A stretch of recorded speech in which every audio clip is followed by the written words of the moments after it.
Alors le Palais des Papes, il a été construit dans un moment particulièrement troublé de l'histoire de la papauté et de l'Église au XIVe siècle.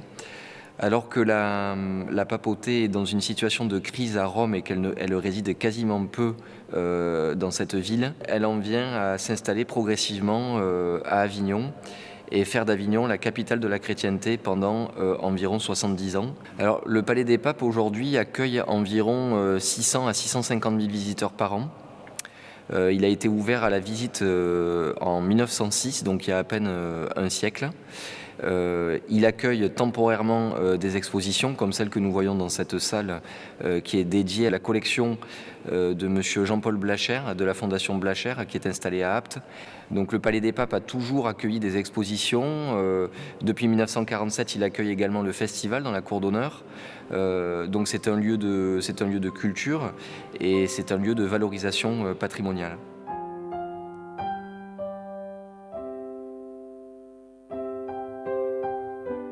Le pont d'Avignon, dit aussi le pont de Saint-Bénézet, a été construit bien avant le Palais des Papes et a été construit à la fin du XIIe siècle.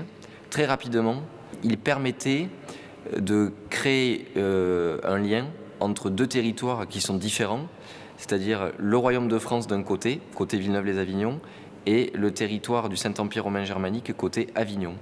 Avec ce pont, Avignon devient un point de franchissement capital et voit donc affluer des marchandises, ce qui permettait de prélever des taxes qui ont considérablement enrichi la ville.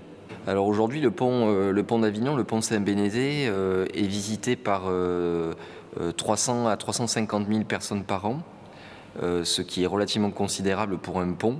Il est surtout extrêmement fréquenté parce qu'il est connu par rapport à la chanson, à la comptine que tous les enfants du monde connaissent. Et évidemment, cela attire énormément de monde venant de toutes les régions du monde aujourd'hui pour visiter ce pont.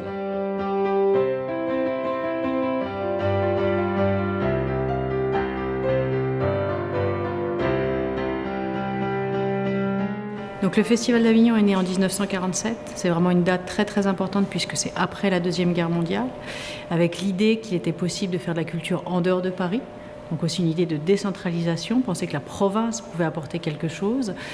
Donc le Festival d'Avignon aujourd'hui c'est 3 semaines de spectacles au mois de juillet, donc en plein cœur des vacances. C'est une 50aine de spectacles, la moitié des créations. Cornouailles ici ce soir? Ça tombe bien, ça m'arrange.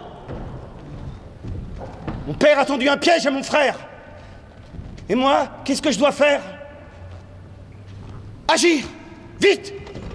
Des spectacles français, des spectacles étrangers, de toutes disciplines.